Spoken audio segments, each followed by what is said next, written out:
paninindigan itong mga oro na ito. Baka wala pa tayo sa kanila ngayong mga panahon na ito. Sa totoo lang ha. Sa totoo lang. Kung meron lang talagang tunay na ideologiya, hindi sila nag-iubira, maraming maniniwala sa mga yan. Kahit lalo na ngayong napakaraming nalilito, napakaraming ways na ways sa administrasyon. Ang dami nila dapat, kasi pinakita nyo na aso lang kayong bakit ng waldi.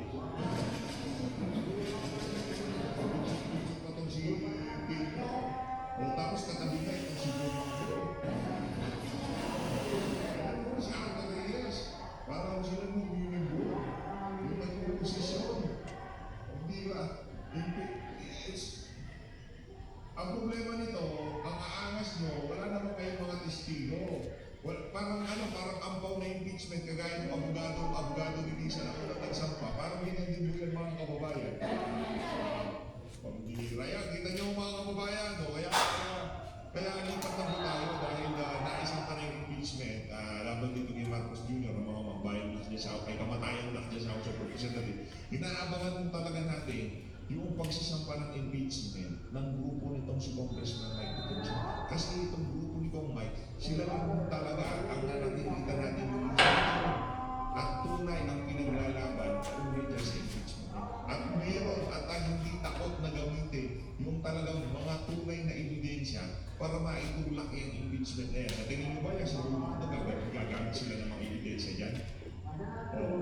Kasi pag yung una, natural din, understood din, di pa nga nag-uumpisa, kaya binabasura na nitong si Ariel Erice. Itong pangalawa na ito, ibabasura rin ito. So, lihitin mo talaga na hindi ka impeach si Marcos Jr. Pagka binasura ito, wantakan mo mga kabal. So, anong sa tingin mo ang impeachment nitong mga nitong mga grupo ni Mike Detention? Basura din yan, di ba? Isiniset nila yung narrative na gano'n eh. Nakuha niyo po mga kababayan, ang gusto mangyari ng administrasyon dito sa impeachment na ito. Oo, yung una, yung plot yun. Kaya kailangan namin magsampa ng pangalawa para ma-legitimize na talagang bibiti mo ang mga reklamo kay Marcos Jr. At i-dismiss namin yan, ibabasura namin yan para talagang kahit na sino pang maghain ng impeachment, hindi ka impeach ang presidenteng pangag, di ba? Wala. Teka lang. Gusto ko yung posing mo kanina. Ituloy ko. Galit sa Amerika pero paboritong fast food McDo. Alam mo ito ba? Diba? Huwag kang mag-aaral sa Amerika kung nagmamakdo ka. Diba? Yan, hindi ka na lang. Kaso, sinusuksok ko yung backflip. Reklaro tayo dito kay Kong Mike. Ako muna. Ako muna sa ulit. Isang content ko. Pwede yung bumalik si Mike dito. Huwag yung pasaway. Pinaalis pa na talaga siya. Okay. Ngayon binalik siya. Siya naman yung tatanungin. At sabi na sa akin ito eh. Sabi na sunod ko yung question niya. Ang sinabi ko kanina, okay naman ako kahit wala. Happy birthday kay Raymond Pin. Ang sama na ng loob ko, okay naman na wala ako. Yung pinulit sinabi ko na. Sorry, for the record. For the record. Kabatch ko sa Congress to. He was the youngest, I was the oldest. Second youngest. Para kung anak ko to. Para kung kumpare ko to. Yung regalo niya sa anak ko, good for 10 years. Dapat kapait na ninong ito. Teka lang, kahit wala akong balak na magkaanak Congressman White. Good for 10 years. Ang bihirap yan. Magbibinyag ako. Kukunin kita nito. Sino hindi ka ganito? Pambihirap. Hindi pala ito si Kong Mike. Kong Mike! Pamilya ko to. Tinutuloy ko siyang mali kong kapatid. Matuloy yan. Mayroong regalo ka sa kanyang gift. Mali ko na. Meron ba't sa likod sa anak ko to? Mayroon niya ako dami sa mata. Ang serious question of you. Talagang pag sinapak ka ni Nani sa Ramiles, sinapak na natuwa ng pinite. Hindi naman binutukan, pitik. Ay, ako pala, pinitik ng lega ko. Pinitik ko kasi, nag-meeting kami, no? Meeting. Eh, usually, pagka papasok kami, tsaka palabas, sabay gabi. Oo. Focus na focus siya, nagsusulat. Hindi siya ko eh. Pinitik ko. Pagpalabas ako, bumatok sa labas. Nakita ni Presidente, yun yung kinukwento niya. Ayun yung mga pipix na ako kayong dalawa. Parang mga elementary school. Actually, that time, ano,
Oh my God!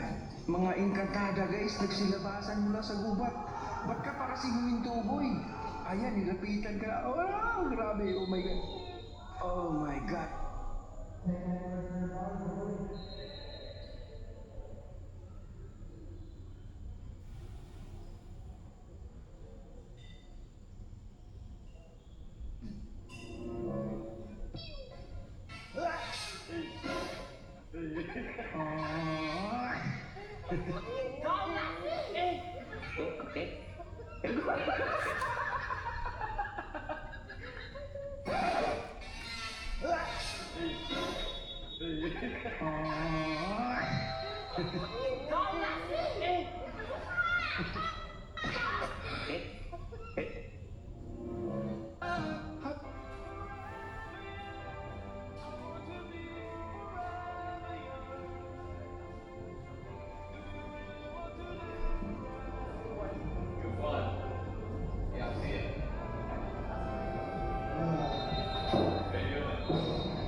Did you know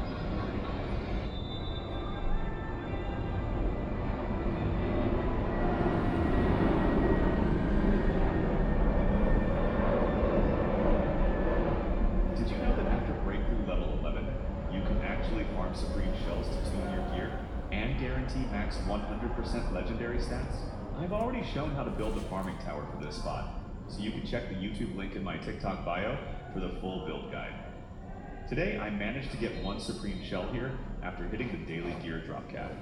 This is just a quick update to let you know that Supreme Shells can now be farmed without spending any energy. Did you know that after breakthrough level 11, you can actually farm Supreme Shells to tune your gear and guarantee max 100% legendary stats? I've already shown how to build the farming tower for this spot, so you can check the YouTube link in my TikTok bio. Here's 5 reasons why you... Kaya din nagreklamo kami. Ito ha. We went to the president, sabi namin, ma'am, may appeal sana kami ni Nani. Sabi niya, ano yun?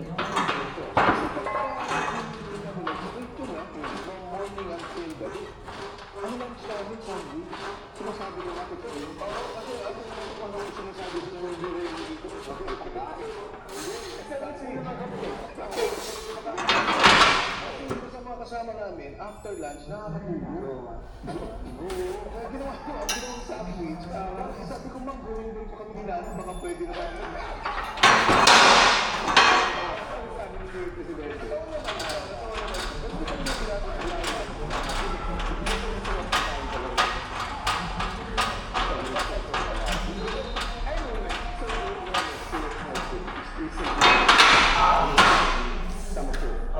Ito impeachment claim, complaint against the president. So, what pushed you to feel good to file a third impeachment complaint against the president? Pero madagdagan tanong mo. Sige, go ahead, sir. Okay. You know, in 2022, you ran for mayor of Quezon City under the unity team. Yes. You campaigned for both President Marcos now and VP Sara. Yes. So, why the change of heart? Yun lang, in addition. Hindi mo siya yung change of heart eh. Yung summary yung summary ng change of heart, I think one of those was, and nakausap ako ni Atty. Rachel at that time, yung kay Gutesa. Kasi even during Gutesa's time, in fact, ang panawagan ko noon, was Speaker Martin, i-account nila. Kasi sabi niya kawali-kawali. And then right after that, mga 2 linggo ata, 3 linggo, nagsalita na siya na si Saldi ko, sabi ni Gutesa, at hindi lang kay Martin Romualdez yan, pero ako mismo didilitin kay Bongbong Marcos. So doon na nagdikit-dikit yun. I watched one of your speeches. Pero mga pan mo ko lang doon sa mga ang sinabi mo kasi, ilabas mo na. Bumaliktad na nga yung tao eh. Oo, totoo. Yun, yung election speech. So, what do you mean by that? Kasi si Gutesa, initially talaga, nagpunta sa kanila. Voluntarily, sumama sa kanila. And then eventually, supposedly, at that time, akala ko yung mga color Marines. Tapos, nung malaman ko, nasa active Marines sa MC2. And then afterwards, ang napag-alaman ko na, pinapirma na nila ng bagong affidavit at saka video. So sinabi ko na, nagawa nyo na sa tao yan, ilabas nyo na. Kasi at that time, magpapasko na rin, no? Sabi ko, kawawa naman. December pa to. December. So, going back to the point, bakit kami nag-file? Wala namang ibang paraan ang tambay of any of us to complain against the president and to find out or to get the documents legally, to discuss and debate legally, ano ba talaga yung participation niya dito. So, ang matagal na debate. Matagal na debate. Ito, si Nani, ang Congress, alam mo, pag nag-voto, patay ka na eh. Hindi ko alam yun. No form, no substance. Di ba? Kayo nag-cooperate kay Villar eh. Noong that time kami naman yun sa impeachment ng pangulista. Bakit kayo nag-cooperate kay Erap? Kasama si Speaker Villar. For the record si Speaker Villar at that time, There's no record by nagpa-reserve ng number sa atin. Because sila nagpapapirma. Ako yung may hawak ng numero eh. Yes. Di ba? So, ayun yung Nonoy Andaya. The late Noni Anday. Nagpa-reserve ng number. So, baka ano na kayo? Number, 79 o 73. 73. So, how did you feel about the first two complaints? Did you ever bother to read the first two complaints? Yes. Nung una, Tony Elvin, wala naman akong reklamo eh. Sabi ko, sige, doon natin discuss. Kasi ang thinking ko, and it's part of the rules, part of the Constitution, pwede namin ipagsama-samahin. Correct. Yung mga complaints na to. So sabi ko, sige, bahala na kung ano yung mga complaints yan. And I'm not privy to the complaint of Attorney De Jesus. Hindi ko pa na mabasa yan. I heard about the Makabayan Black. Hindi ko alam kung ano yung evidence o yung substance na nandun. But then, sabi ko, tinawagan mo sila, di ba, before you file? yes. But anyway, nung nakita ko nung nahinarang kami, ito na yung call. Kasi meron tayong mga kasama sa Kongreso, may mga kasama tayo sa Secretary General's Office na nagsabi na, uy, teka, hindi tinanggap. Sabi ko, ha? So I have to call Makabayan Black, si Congresswoman. Sabi ko, ma'am, ano ba nangyari? Hindi tinanggap eh. We were sat, umupo daw sila, in a conference, and then binanggit. I'm not authorized to receive, I cannot receive your bill, blah, blah, blah. So nagkaroon na lang sila ng video saying na ganito. Sabi ko, wow, bakit ganun? Hindi na rin hindi ang operations of law. Ministerial lang dapat. Ministerial. There's nothing in the Constitution that says it has to be received by the person of the Secretary General. It's just the office of the Secretary General. Office of the Secretary General. Kaya nagtataka kami, and may precedents na tayo. There were other complaints in the past na talaga namang, kinuha ng Deputy Secretary General or anyone from the office. Correct. So nung nakita ko na hindi tinanggap, sabi ko hindi na to. Set up na to. Kasi if you notice all the impeachment cases filed in Congress, it is the one, if an impeachment case is initiated by the administration with the blessing of the President. Tanggap-tanggap. Mabilis pa sa alas 4. But when it is initiated by the opposition or by the minority, ang daming requisitos. So, may batas para sa administrasyon, may batas para sa President. Hindi na ito nangyari na hindi tinanggap ng Office of the Secretary General, regardless of whether the Secretary General is there or not. May binanggit sa akin si Caldema. Si Caldema. Yes. May binanggit siya na gano'n. Sabi niya, Caldema is the Duterte youth. yes. Sabi niya, we filed, I think, last year. Anyway, hindi ko rin alam yun. Pero ito yung first time na nakita ko. Kasi sabi ko, si Atty. Salonga, isa neighbor, makita mo yung bata. Sabi ko, Atty. If you cannot receive, pwede bang kausapin namin yung sa harap, yung sa contest nila, sa receiving area, pa-receive namin. Sir, no one is authorized to accept that.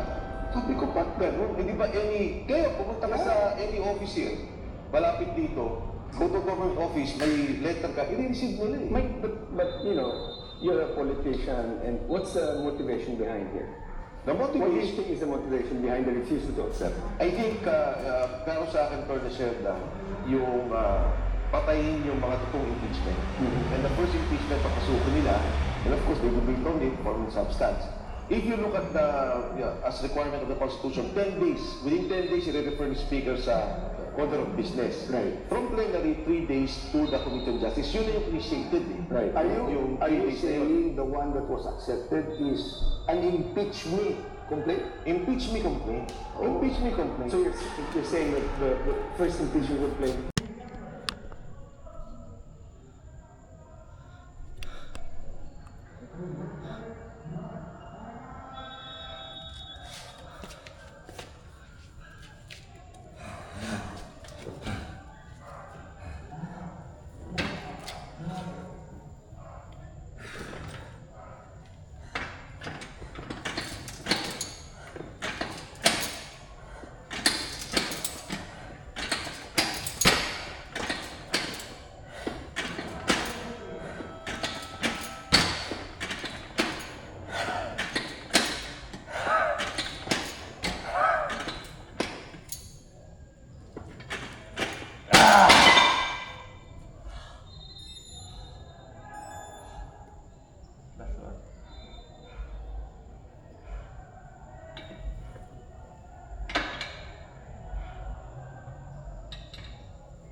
Bye bye.